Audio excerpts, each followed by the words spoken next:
Go. I'm Brady Lamons. I'm Jack Jarecki.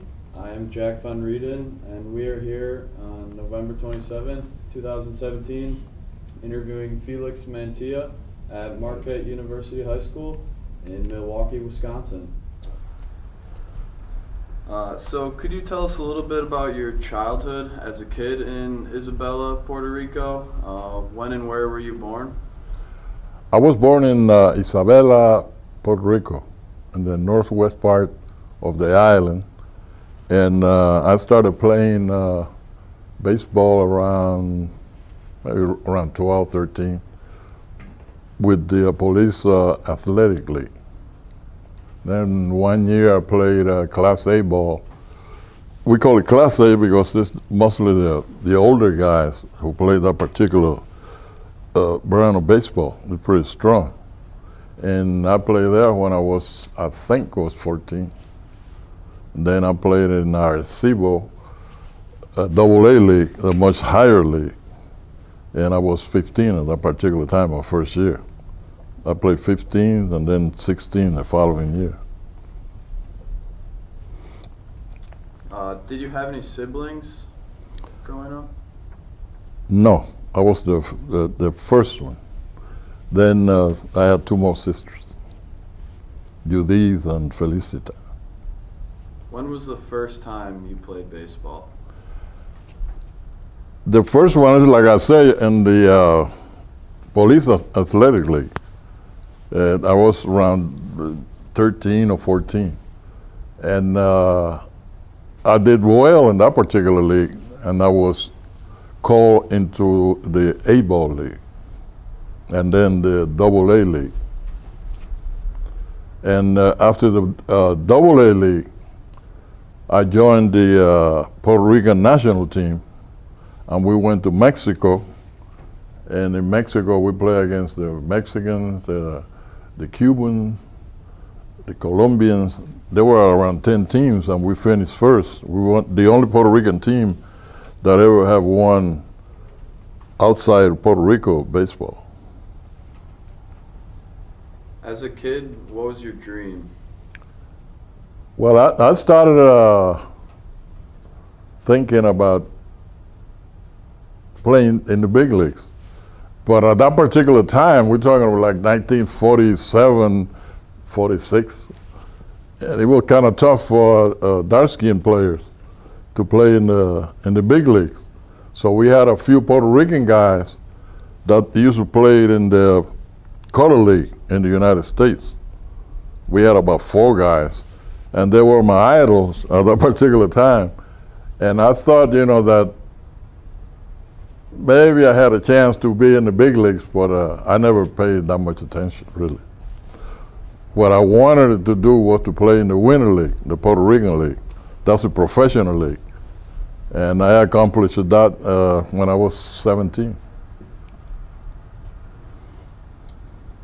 What was your first connection with baseball? How did you get involved with the sport? Well, like I say, through the Police Athletic League. That was my first time that I played anything, baseball. And I enjoyed it, and then I kept on going. How old were you when you first played in the major leagues? I came with the Milwaukee Braves in 1956, and I was 21 years old. My first year. Why did you get the nickname El Gato? Well, years ago it was this comic cat, and it was in the newspaper in Puerto Rico. They used to call it El Gato Felix. And the kids, they used to call me El Gato because it was from that particular comic books or whatever it was.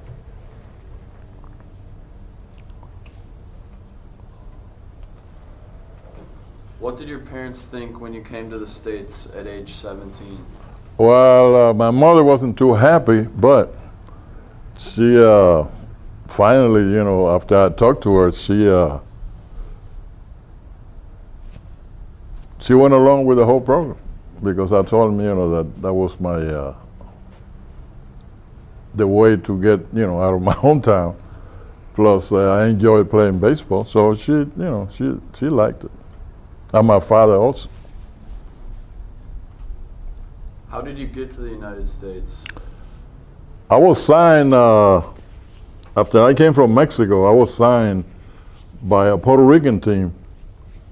And then the Puerto Rican team sent me here to the United States to train with the old Boston Braves team. And we went to South Carolina my first year there. And from there I went to Evansville, Class B ball, the same year, 1952. At the time you were signed, did you know anyone else that would be going to the States with you? At that particular time, there was 10 Puerto Ricans that we came together to the United States. But after about 1 week, some of them got homesick, and some of the other guys got released. So only 3 of us made the teams there. One played Class D ball, another one played, and I think he played with Hank Aaron in Eau Claire. That was Class C, and I played Class B in Evansville. Who was your role model growing up? At that particular time, Louis Olmo. Louis Olmo was the first Puerto Rican to play in the big leagues, and he played for the old Brooklyn Dodgers. And he was my idol, and he was the guy who signed me in the Puerto Rican League. What was it like as a young kid in a clubhouse? Well, it was tough at the beginning because I didn't speak English that well. And most of all the guys, just speak English. But I got by. That wasn't that stupid. So I knew how to play the game. It didn't take me that long to know the signs and everything, so I didn't have any problem. How did you learn all the signs and stuff like that? How did you communicate with your teammates?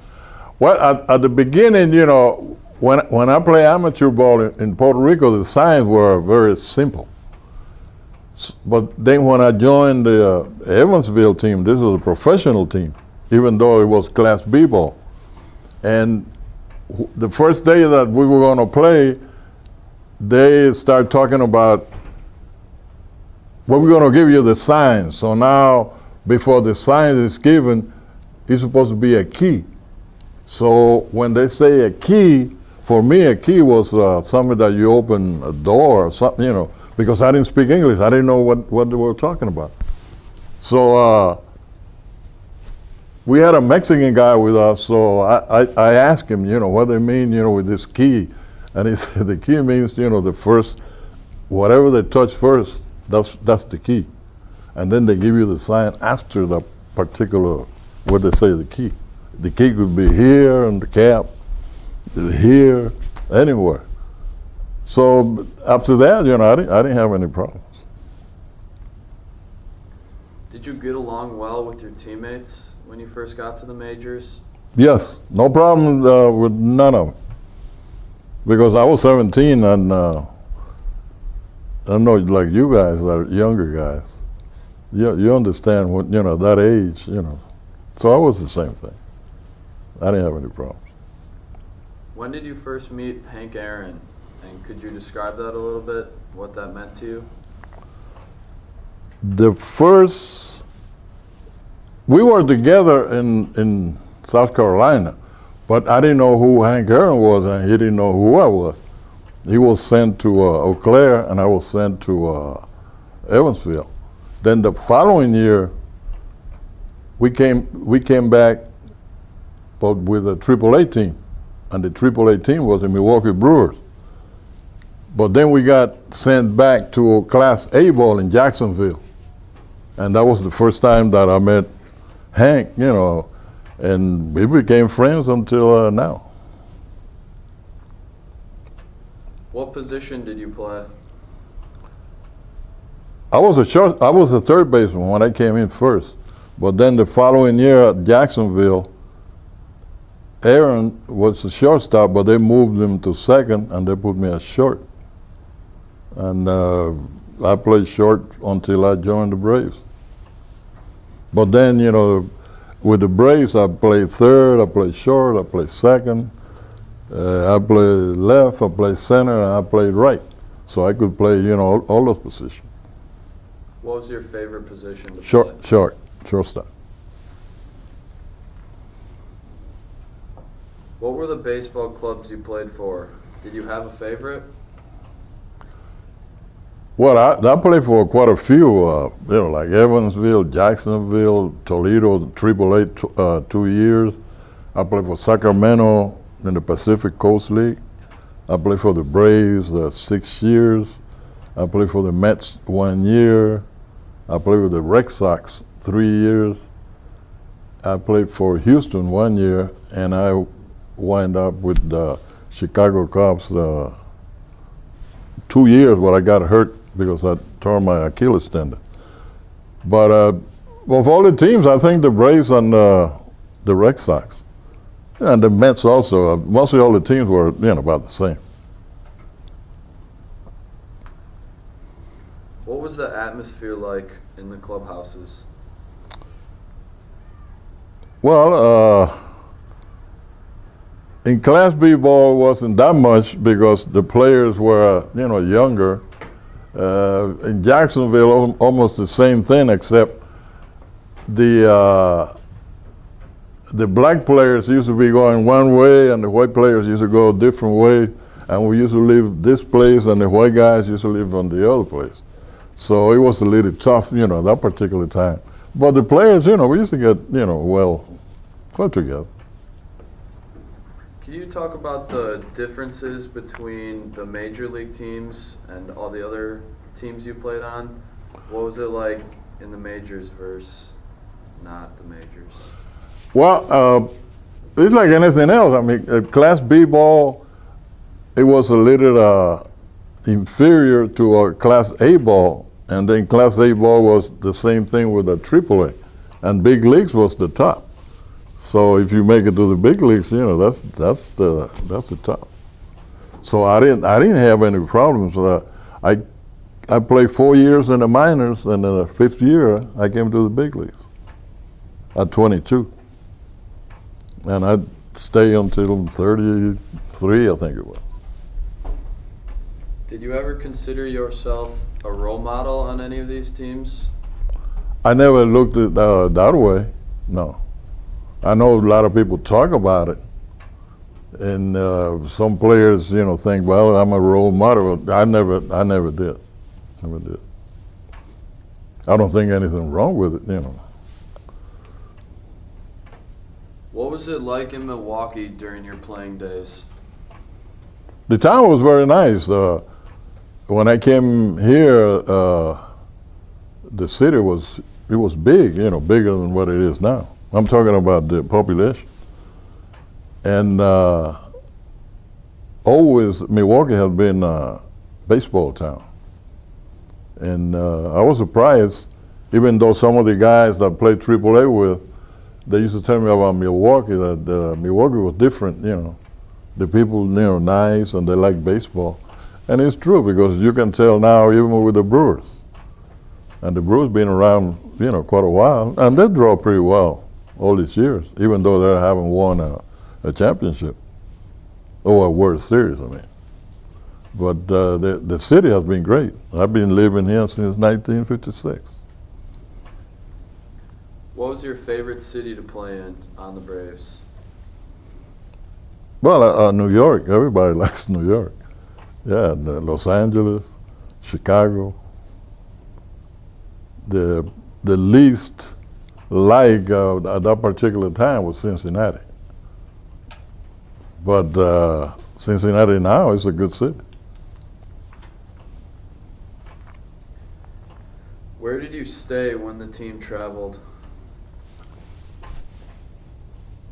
When I played in the minor leagues, the black players used to stay different places than the white players.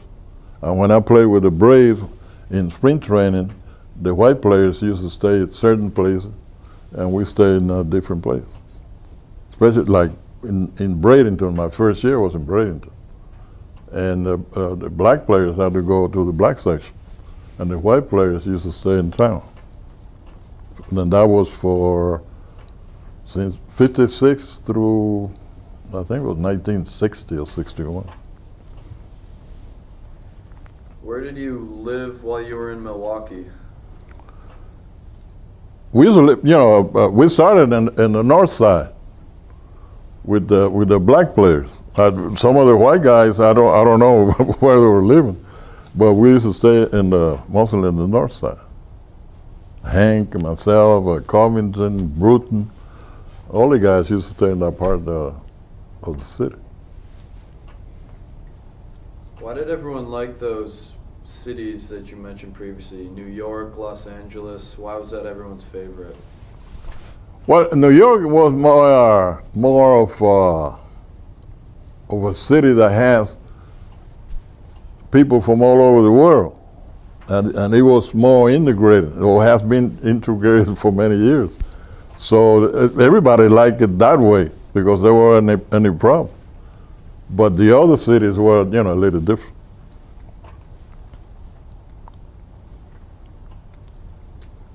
Can you tell us about the World Series and your role in it? I think I started playing in the World Series during the fourth or fifth game. And we played 7 games that particular year. And we beat the Yankees in 7. But I think I played from the 5th, 6th, and 7th, or maybe it was the 4th, 5th, 6th, and 7th. Because the second baseman, Red Chindians, got hurt, and they put me in, and I played the last 3 games or 4 games. And we won the World Series in 7.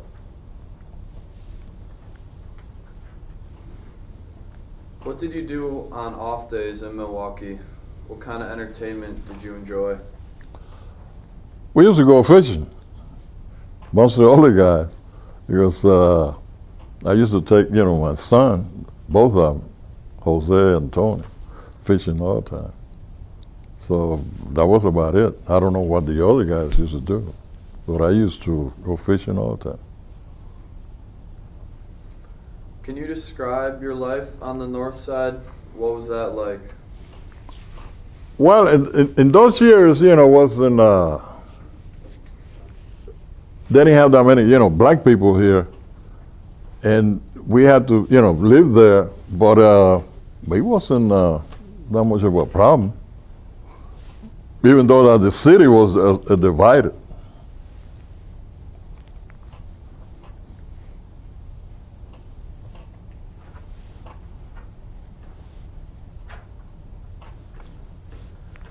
What was the rivalry like between the Yankees?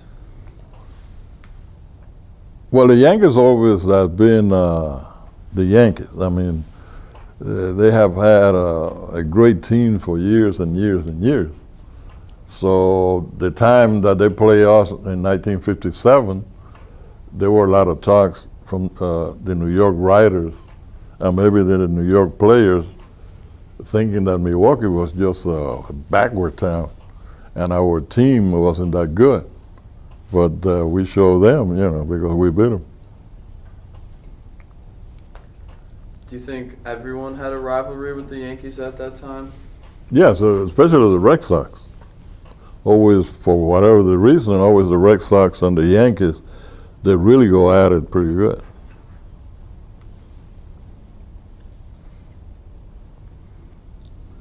How many games did you start in the World Series? I think it was from the, I can't remember, it was the 4th, 5th, 6th, and 7, or the 5th, 6th, and 7. I know the last 3. And the last one that we beat the Yankees in Yankee Stadium. What was that experience like in Game 7 at Yankee Stadium? Well, I mean, only the guys who goes through that particular time, can tell, I mean, it is great, playing in Yankee Stadium old Yankee Stadium in 1957 in the 7th game of the World Series. That's something that something like you can write about it. You know, and this is great. Can't get no better than that. Did you have any role models on the team? Who did you look up to the most? Well, the guy that mostly everybody, you know, on the team we used to look, you know, up to was Billy Bruton, who was our center fielder. He was an older player, and he used to talk, you know, about different things to us, you know.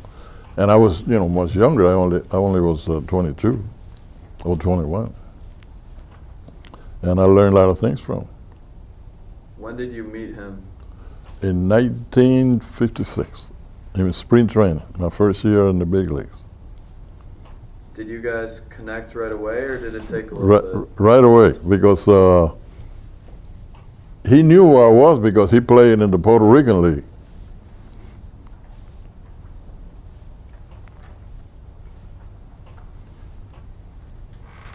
How much did you get paid in the minors versus the majors? Very little.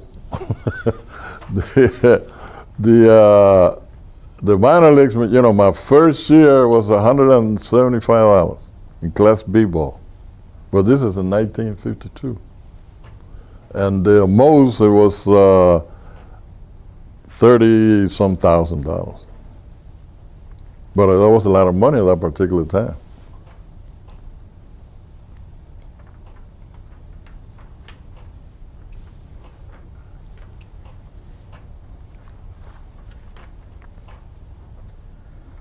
The All-Star game, did you consider that important to you? Was that one of your goals to be part of? Well, it wasn't a goal of mine, but I was in one in 1965 with the Red Sox. And I played for the American League against the National League. What was your mindset going into the 1957 World Series? Well, the whole team knew that we were going to be in a war with the Yankees, but we thought we had the best team in the National League. We knew that they were that good from the American League, but our chances were very, very good. We knew we could beat them, and we did. Could you talk about game by game through the World Series? Now those, I can't remember too many of those. The only one really that I remember was the 7th game. And we beat them, I think it was 4-0 with Lou Burdette pitching at Yankee Stadium. But the other ones I really, you know, I couldn't remember. I know I played, but I can't remember what I did or what somebody else did. I remember the 7th game. Did you feel there was more pressure on you and your teammates going into Game 7? Yes, because we were playing the 7th at Yankee Stadium, and they were very good, you know, the whole team playing there. Plus our pitcher was the 3rd game in the series that he pitched, Lou Burdette, and he beat them, you know, three games. But we had a good team, like I said before, and we beat them, fair and square. Do you remember the night after winning the World Series? What was that like? Well, I remember when we came from New York after we landed at the airport, and there were people all over the place, both sides of the street, from the airport to Wisconsin Avenue here. And after that, it was party time. So we partied real good that night. Could you describe some of the parties and celebrations that you guys had? Well, there were somewhere around here in town where all the guys went, and we stayed, you know, pretty late, having a few sodas. What you guys laughing? but we enjoy it real well, though. Yeah. I don't want to tell my secrets now. What was the city of Milwaukee like when you guys won? They went crazy. I mean, this one, like I said, you know, there were people all the way from the airport to Wisconsin Avenue. And in some of the pictures, you see Native Americans dancing. You know, the manager, Haney, is there. I'm in the car with Juan Pizarro, who was my roommate. So it was great. It was very nice.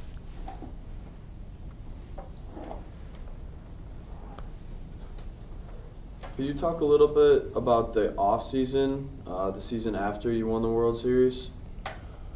Well, after we won the World Series, I was playing Winter League, and in Puerto Rico.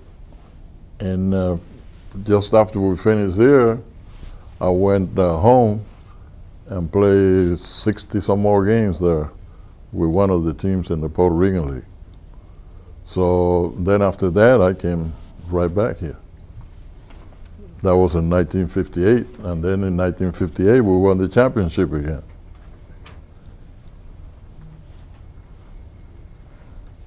Did you go down to Puerto Rico after every season to play Winter League? Yes. From 1952 through 1965, I think it was. That was my last year that I played there. Were you back for spring training? Every year, the same routine. Finish over there and come back here for spring training, depending where the team was training at, because I played with so many.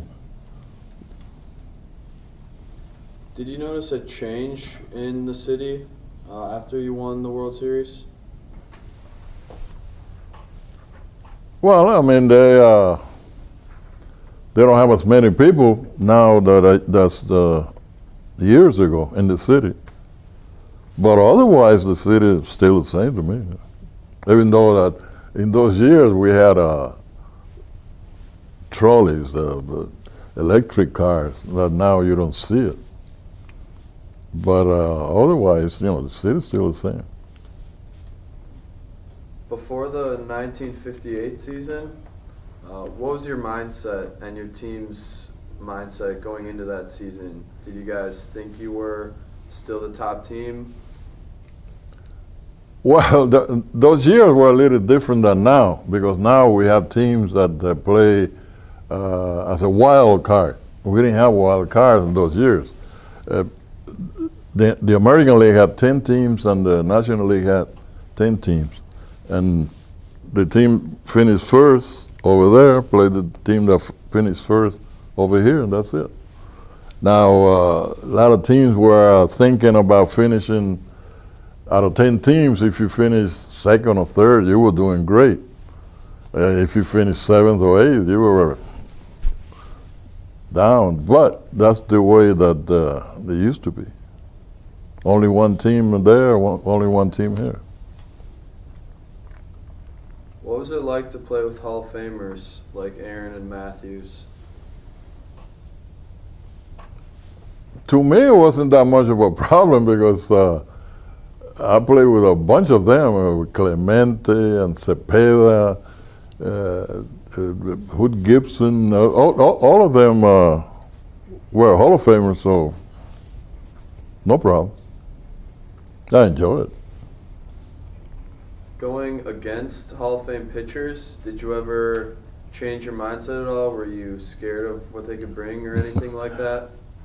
No, not really, because like I tell everybody, I mean, I played with a lot of those guys in the Puerto Rican League. They used to play there, and when they used to come over here, well, I faced them, you know. They were not like you scared or anything. They used to get you out, but that was it. How was the 1958 season? That was a great season again. We won easy. But then in the World Series against the Yankees again, we had them 3-1, but the Yankees came back. And they beat us 3 straight, and they won the World Series in 7 games again. They were better than us. That was it. Was the competition in the National League, was it close? Did you barely make the playoffs, or did you guys? No, we eased up. No, 57 and 58, we were the best team in the National League. Now in 59, we finished tied with the Dodgers, and then we went to the playoff, and we lost. The Dodgers won the National League championship. What was your attitude going into the World Series versus when you were up 3-1? Did you come in thinking you were going to win? Not really. I mean, we thought, we had the best team again, but the Yankees they had, different guys playing. So there was a little difference with their team, not our team. So they were a little better, and they won. When you were up 3-1, did you think you guys had it then? Oh, sure. At the time, if you're ahead 3-1, you always think, well, they're dead, but they weren't. They came back and beat us. And they beat us like we beat them in 57 over there. They came back and beat us in the 7th game over here. Which league was better at that time, the National League or the American League? A lot of people used to say that the National League was much stronger because they have more teams, better teams on this league than the other league. The Yankees were good, and maybe a couple more teams there were good. But here, at least 5 or 6 were very good, with the Dodgers, Braves, Cincinnati, St. Louis. Those were good teams. But then, the things changed. I mean, a few years later, the American League was a little stronger than the National League. So you said you handled everybody in the National League pretty easily? 57 and 58, yes. In 56, we finished 1 game behind the Dodgers. The Dodgers won the pennant that year, and we finished 1 game out. But we had the same team in 57 and we won, and we had the same team in 58 and we won.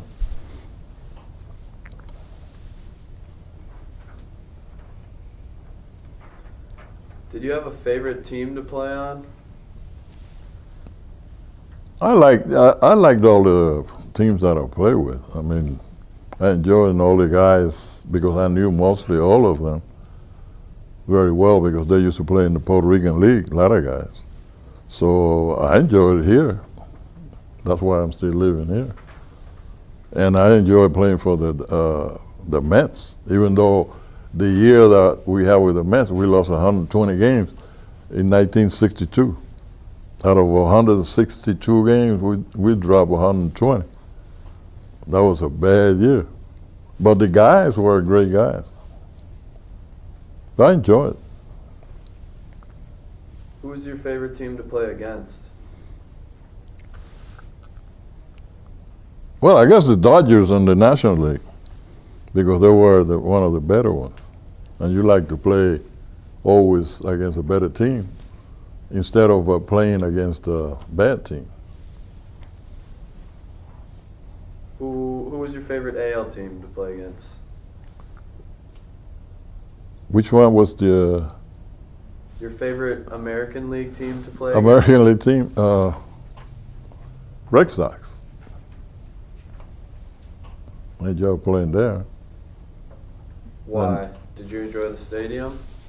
The stadium, the people, and the players, because I knew mostly all the guys there. And they have a nice stadium where you can see the ball real good because everything is green. So I enjoyed playing there. Even though I had some good years there too. Maybe that's why I'm saying that. Did you have a favorite stadium to play at?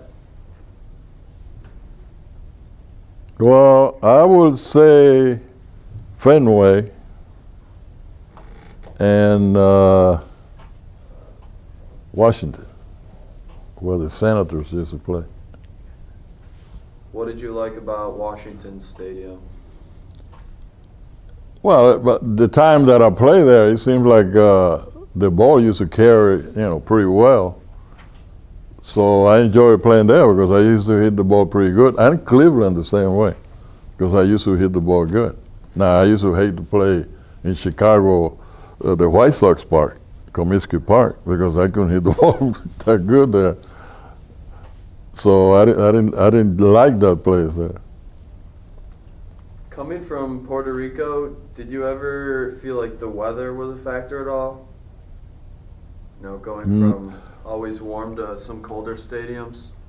Well, I got used to it, even though that this place here, where we used to play at the county stadium, it seemed like county stadium was in a hole there, and it used to get cold at nighttime. But I got used to it. There was no problem.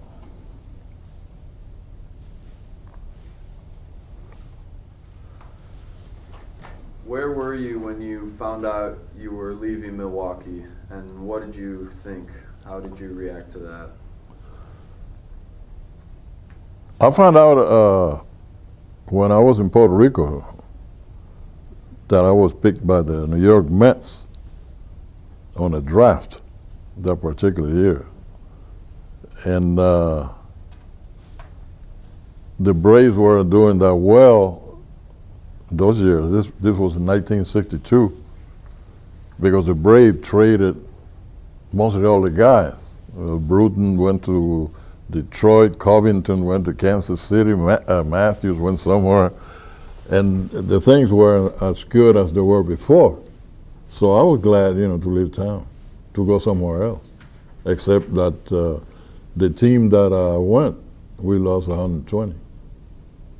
But then the following year, I went with the Red Sox, and I enjoyed it there, even though we didn't have a winning team. But we had a strong team, but it wasn't a winning team. How did you feel when you started in 1962 for the Mets? I thought that we were going to be a much better team, because during spring training we played pretty well. And I thought, hey, this team is an expansion team, but we're going to play well. But it didn't happen. We lost 120 games. But we finished the season. Everybody was friendly, no finger pointing at anybody. So I enjoyed it. What were the fans like in New York versus at County Stadium? Well, the difference, the people in New York that particular year was that we had a bad team. And in reverse, the people here were used to us having, a good ball club. So that was the big difference. One was a winning team and the other was a losing team. Was it less enjoyable to play on the Mets since you guys were always losing? No, because this is your job. I mean, you have to go all out, even with a good team or a bad team. Because if you don't, then AAA be waiting for you. Did you get along with the players on the Mets? Always. I never had any problems with all the teams that I played with. What about the coaching staff? No problems there? No problems with the managers or anything. And I played with quite a few managers, but I didn't have any problems, none whatsoever. Could you describe this picture and your relationship with these teammates? This is the New York Mets of 1962, and we have Casey Stengel was the manager, and he managed the Yankees the year that we played that I played with the Braves and we beat them in 1957. Then he became the manager of the Mets in '62. And we have Richie Ashburn, who used to play for Philly. Then he was our center fielder. Then Charlie Neal used to play for the Dodgers, and he came to the Mets. And we have Frank Thomas, who played here in Milwaukee with me. And then he played for Pittsburgh and the New York Mets. And Gus Bell was with Cincinnati and played with us. And Don Zimmer, who played a long time, is still one of my favorite players. Popeye. Bye-bye Don Zimmer. And then we had Roger Craig, who played for the Dodgers, and he pitched for us too. And in this picture, they're showing the amount of money that you had to pay for at the Polo Grounds in the upper grandstand, $2.50 at that particular time. This is 1962, though. Could you describe this picture and the players in it? This is the 1965 All-Star, American League All-Stars. I'm on the left when I played for the Red Sox, and we had Clemente, Roberto Clemente is in there, Tony Oliva, who played for the Twins, and we have Juan Marichal, Zoilo Versalles, and we had 1, 2, 3, 4, 5, 6, 7, 8. We needed one more guy, and I remember Juan Marichal told me, said, if we get one more guy, we can play either way. I mean, we play the National League or the American League, just with natives. We needed one more guy. But at that particular time, there were 8 guys in there. And how old were you at this time? About 27, 28. I think it was 28, 29, somewhere around there. And then my buddy Clemente was there, Antonio Oliva, who's still living. Great hitter from Minnesota. That was the 1965 All-Stars, American League All-Stars. You mentioned Clemente. Did you stay friends with him for a long time? Was he one of your closer friends that you made through baseball? Yes. And in Puerto Rico, we played together in Caguas. And then my last 2 years with the San Juan Senators in the Puerto Rican League, he played with us. And then he became manager in '65. Did you feel like the All-Star game was more a break for the players, or did everyone take it really seriously and made it competitive? Years ago, it used to be serious. But then, a few years after, it seemed like the players didn't care that much. They didn't want to get hurt and everything.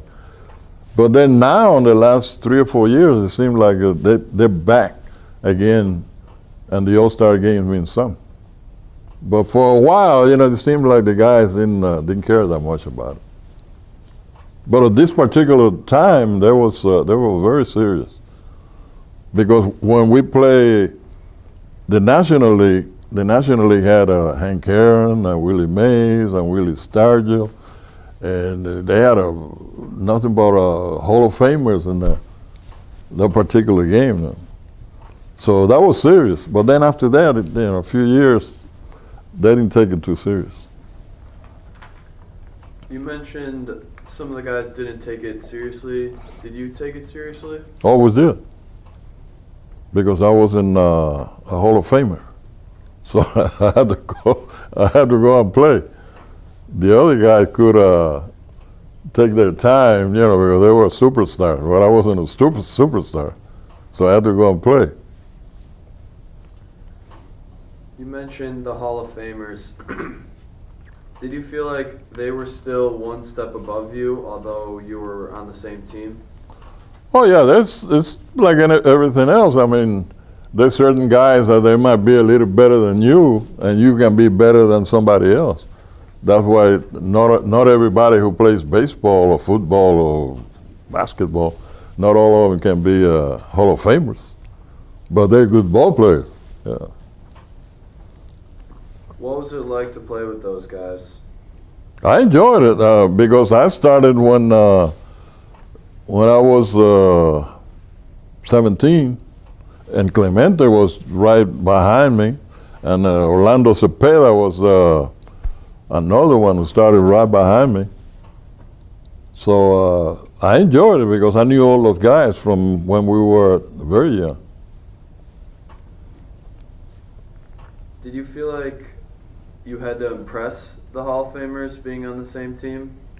Well, you have to. You have to. Because you were, I would say, you are at their level, but they were a little better than you were. So you had to go hard all the time. Did you guys win the All-Star game? We lost, I think it was 7-6 against the National League that particular day. Well, do you know what the players were rewarded? The only thing that I had was the, whatever, how you call that, ice, whatever the name of that thing. And a bat. We had a bat. But the bat, I gave it to the clubhouse man in Minnesota, because we played the All-Star game in Minnesota. So that was it. You know, we didn't get anything extra, I don't think. Could you talk about your family in the United States and where you met your wife? My first wife, I met in Jacksonville when I played for the Jacksonville Braves. And I have 2 kids from my first wife, Tony and Jose. And I was married for around 20 years. And then, like I said before, I have 2 sisters and myself. That's it. What year did you say you met your wife? 1953 in Jacksonville, Florida, when I was playing for the Jacksonville Braves. I played only 1 year that particular year. And from there, I jumped from Class A ball, I jumped to Triple-A ball, Toledo. They were called the Toledo Sox at that time. And from Toledo, I went to Sacramento, or the Pacific Coast League, until they recalled me in '56, the Braves. And then from '56 to '67, I was in the big leagues with different teams. Did your family travel with you or move each time you were on a different team? Yes, especially like in the Puerto Rican League, my kids used to go with me until it was time to get back here to get, go to school. But they were with me all the time, yes. Was that difficult for your family, moving so often? Well, it wasn't that bad. I mean, it's kind of a pain sometimes, but it wasn't that bad though. When you got to Milwaukee, what was the housing like there? Was there any controversy? Well, at that time, I don't think it was controversy. I mean, they told me there was a house in Fifth and Garfield, and all the guys used to stay there. Hank Aaron stay there, I stay there, Bruton stay there. So it wasn't that much of a problem for us, especially for me, because I didn't know the city anyway. I didn't know which way to go anyway.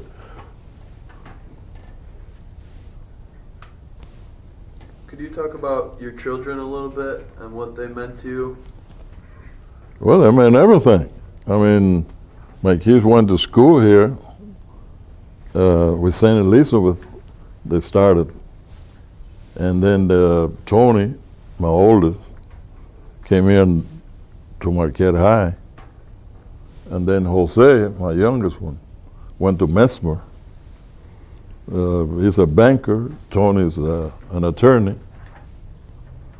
So my life has been, pretty good, because my kids, made it, pretty good. What did you think of Marquette at the time? Well, people recommended, Marquette to me.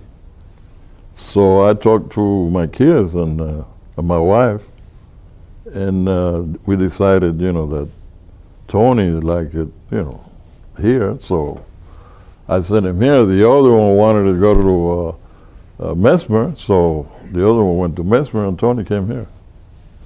And he enjoyed it here. And he graduated from here. Did you teach your children baseball when they were very young? Well, we used to throw baseball here and there, and Tony plays.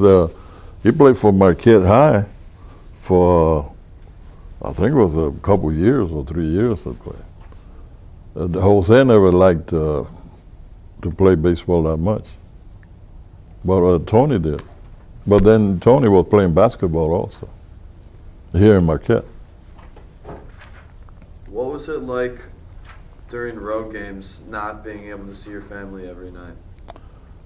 It is tough, but the more time passes, you get used to it, because mostly everybody has to do the same thing. So it's not that much of a problem.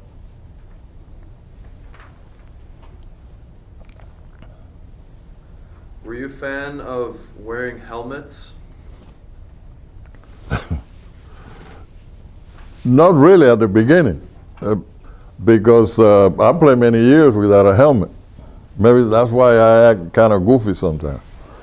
But the helmets, the first time I saw them was in 1953 or 4, with the Pittsburgh Pirates were the first one. And they look kind of funny, but I enjoyed it after I had it, because they protect, your coconut. So everybody was kind of, well, I don't like those things. But then they got to it. And now you can see different kind of helmets, that protect your face and everything else. Even though we didn't have those at that particular time. Did you have any memorable experiences with your son at Marquette? Well, I remember when I used to ease up in here to watch Tony play, but I didn't want to get into the crowd, because I was playing ball at that time, and then it was a distraction. But I used to come and play and see him play basketball. Could you talk about some of the injuries that you had? One of my injury was to my face. I'd run into the left field fence. It used to be a wire fence, and I'd run dead into it, and I cut off my face.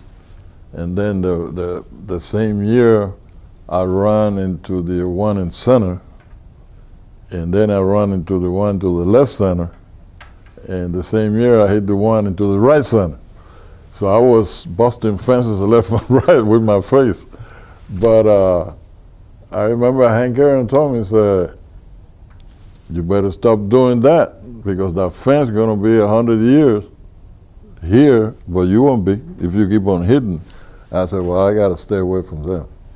And I played many years after that. I didn't hit too many of them, but I learned. And then, I suffered the Achilles tendon with Chicago. That's the one that did it to me, because I couldn't play anymore. And I had, bad shoulder with Houston. I had collided with Bruton center, and I had my knee like this. Bruton was out for the whole year. So I had a few with the Braves. With the Mets, I didn't have any, and with the Red Sox either. But it seemed like with the Braves, every time that you look, I was hitting the fence with my face. Could you talk about your Achilles tendon injury that stopped you from playing? How did that happen? There were timing guys, from home plate going around to second. And I was one of the last ones. It was running from home to second, and I went from here to about 10 feet, and I went down. I didn't know what happened, and some of the guys thought that I threw the bat, and the bat hit my leg, but it wasn't like that. It was my Achilles tendon. But no one at that particular time, this is 1967, nobody knew anything about Achilles tendon. I think the first one was a quarterback from the Baltimore Colts, Johnny Unitas, who had that one. And I think I was the third one with that particular injury. So I really couldn't tell you too much about that one, but I know it was a bad one. How did you keep yourself in shape? Well, I'm out of shape a little bit now. But I used to have a baseball team here. We used to play in the county leagues, or the county parks. And I used to stay in shape like that. But then after I quit, then I started gaining a little weight. But I used to stay in shape playing with the guys, because I used to manage the team there. Did you think you would recover from the Achilles tendon injury and continue to play? I thought I did, because that year I was out all year, and then I came back in '68 with Chicago Cubs again. But I couldn't run too well, so I got released, and that was it. How did you stay entertained during the season? Well, I was playing, in Puerto Rico at that time too, so I was entertaining playing. But otherwise, I just take it easy, that's it.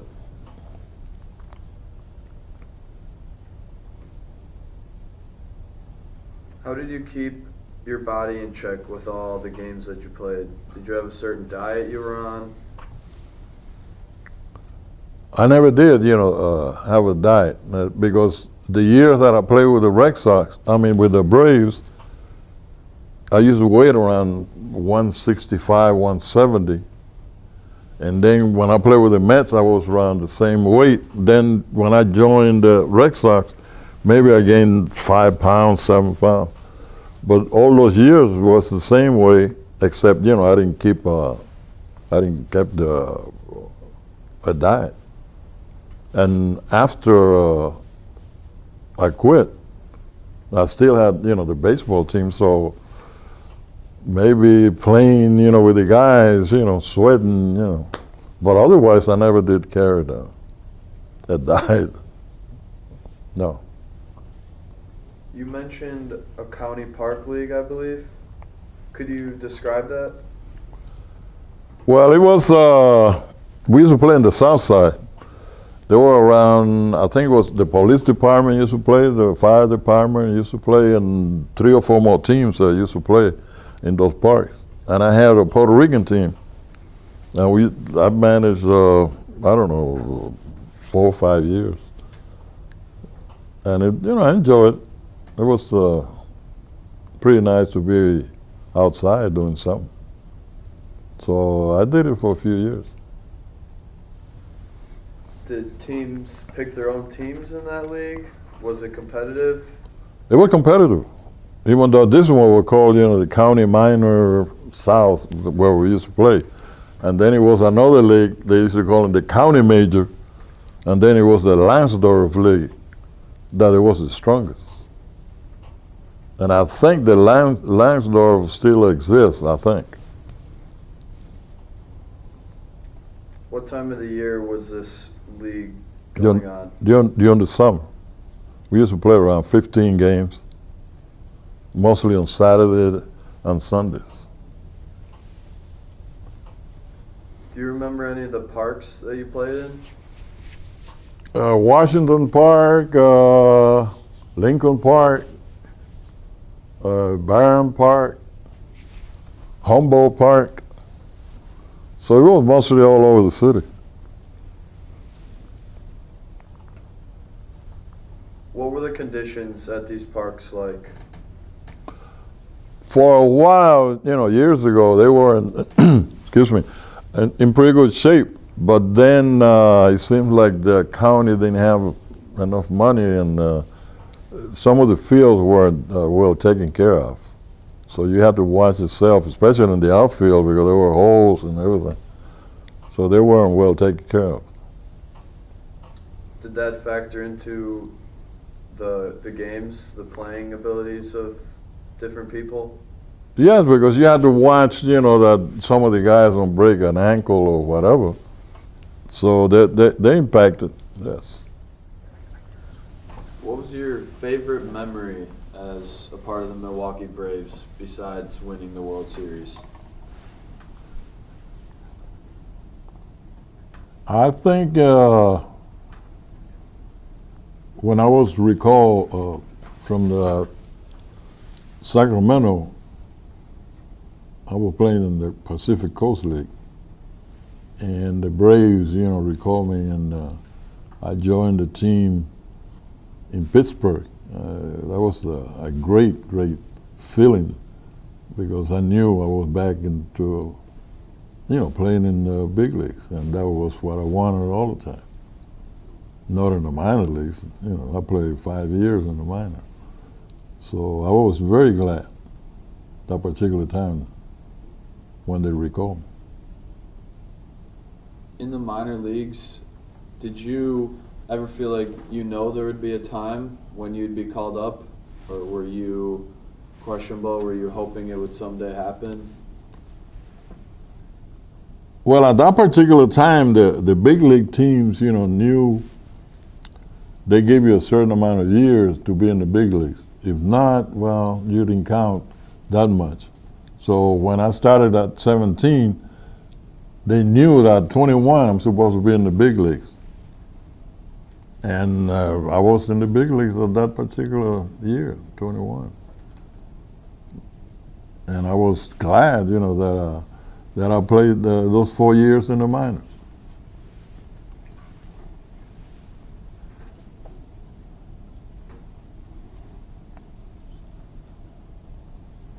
How did they get that age, like the 17 and then 5 years? Well, all the guys that they signed, they were younger guys.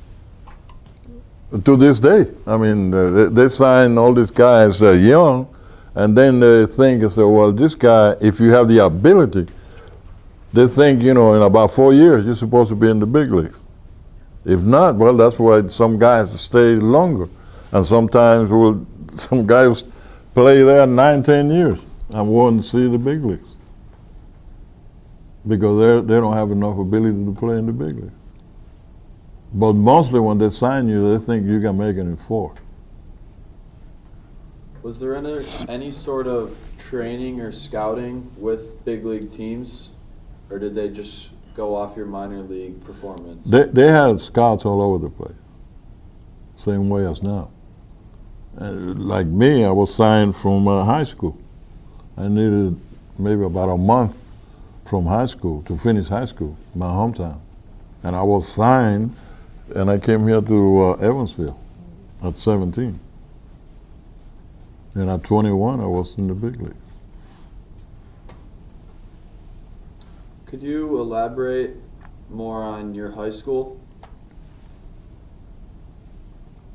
Well, when I was playing there, we didn't have a baseball team there in my high school. We had a softball team, and they had a volleyball team, but they didn't have a baseball per se. That's why I jumped. I was in high school, but I was when I was about 13 or 14, I was playing in the police athletic league, but not in the high school team because we didn't have any. We had softball. So you did not play any other sports besides baseball throughout high school? No, just softball, fast pitch, and track. I used to run track, in school.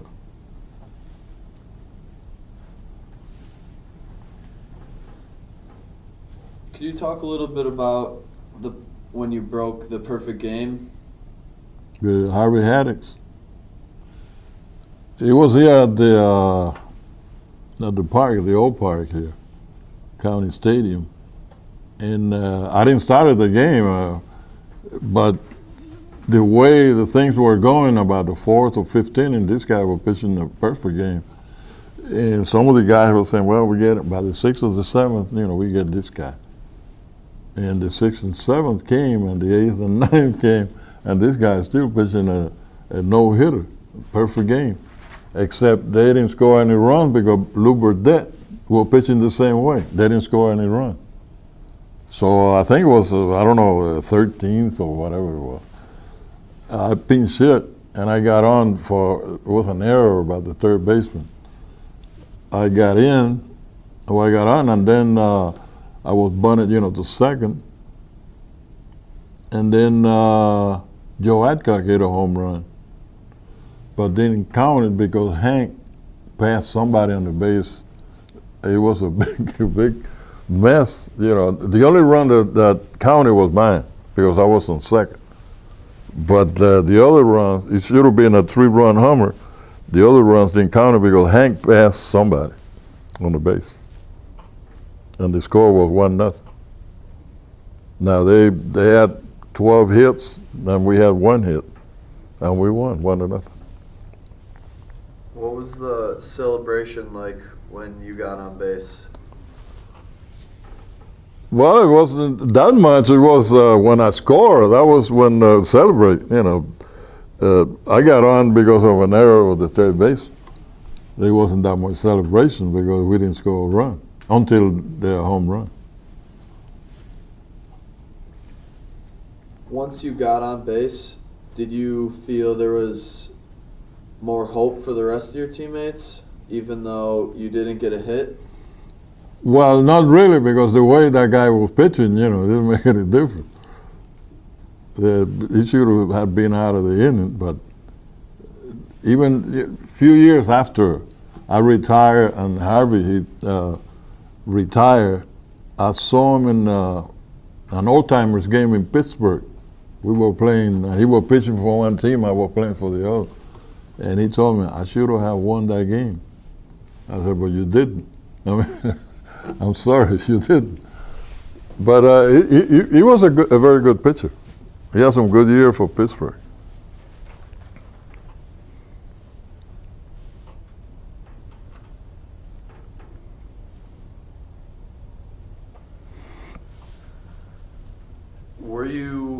Did you feel nervous at all when you got on first base? Not really. I don't think so. I mean, it's been, quite a few years passed, but no, not really. When Hank Aaron messed up and passed that guy, were you guys more like celebrating, or were the coaches mad, players? How did the players react to that, now only having... Well, we were waiting for the guy who hit the home run to, we shake hands. And all of a sudden, we saw Hank crossing from third base through the mound, and we didn't know what was going on. And the manager was really mad because he didn't know what is happening. And he was telling Hank, get back. But Hank, he didn't know either. Now he's confused. He tried to go back to third, and then he got mad because he didn't know what's going on. And he crossed the mound again, he goes out.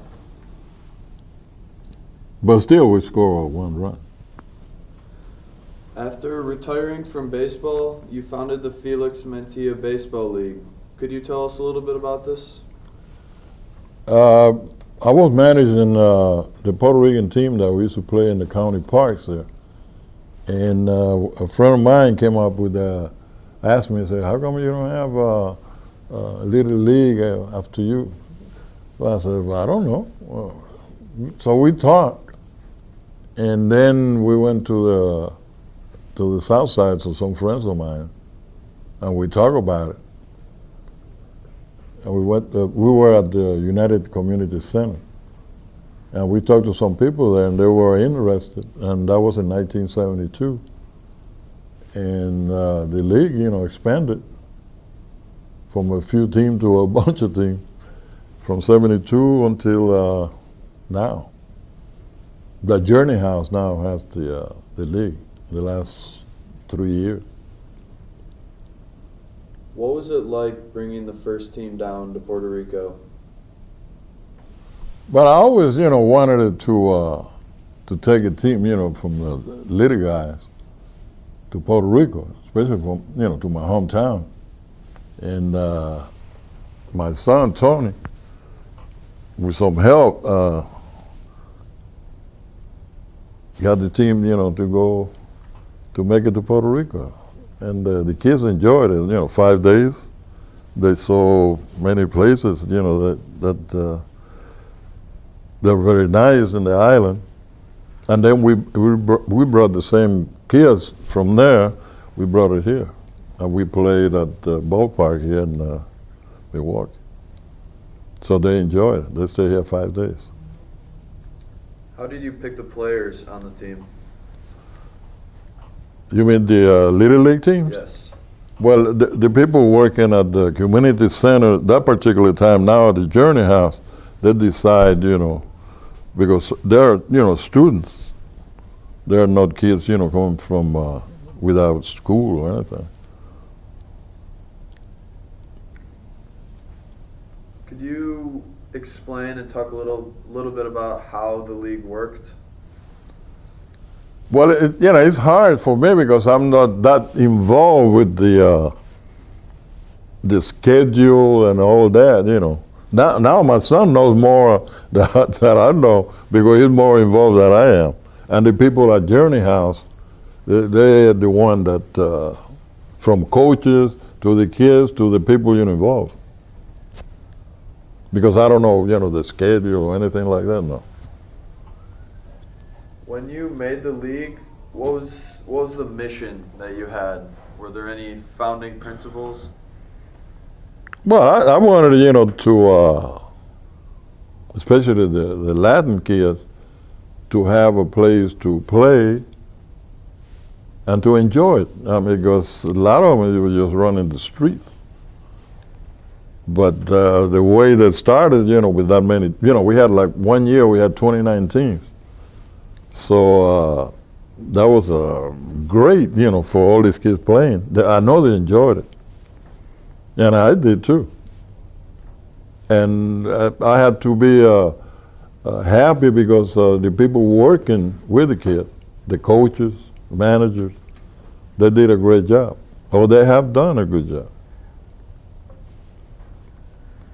Could you talk a little bit about some of the differences in playing in the States versus playing in Puerto Rico for the kids? Well, here it seems, that they're more organized than some of the little leagues, like in my hometown. Sometimes, we get kind of disorganized, but still, the kids, enjoy it because baseball is their sport, and it's all over the island, not only in my hometown, but in different towns. So as long as the kid enjoyed it, that's the main thing. What was the best moment from this trip? I think the best moment for me was when I saw that group that first night they came from Puerto Rico, and I saw them in the South Side. That was great. I was very happy to see all those kids and the way they enjoyed it. Were there any funny moments that these kids brought? No, I didn't see. I didn't see any of that. But otherwise, they really enjoyed it. And the games were close, because the kids, always like to win. And our league won the first game here, and then they had to go at Barron Park for the second game. And the team from my hometown won it. So it was great. I wanted them to win at least, to even the score, and they did. So they enjoyed it. Both teams. You mentioned the kids always wanted to win. How competitive was this league? Well, I know ours is competitive. And I know in Puerto Rico they have some teams there. They're very good teams. And I know the people working for those kids' home, and they do a good job. They do a very good job. How is this league doing now? The same. Yeah, they started well. And I think they're going to do it for a few years.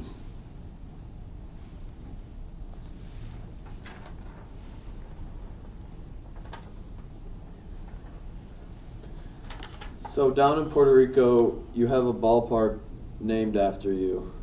What does this mean to you? Mean a lot. I mean, means that the people in my hometown still remember me. Ballpark been, around for a long time. And this year it was remodeled, but the storm that we had came and destroyed a few things, but they will fix it again. And it's an enjoyment, knowing that my people in my hometown still remember me. Well, thank you, Mr. Well, thank you guys. Thank you. We appreciate your time, and we appreciate you interviewing with us today. I enjoy it. Thank you. Over the stadium, the National League pennant proudly waves. For this moment we've been waiting, now Milwaukee's celebrating. Everybody's crazy about the Braves. I love the Braves, the greatest team that ever played the game. I love the Braves, and win or lose, I'll always feel the same. There's Matthew Spahn and Shane Dienst, man, how they can play ball. Hank Aaron and Joe Adcock hit them over the wall.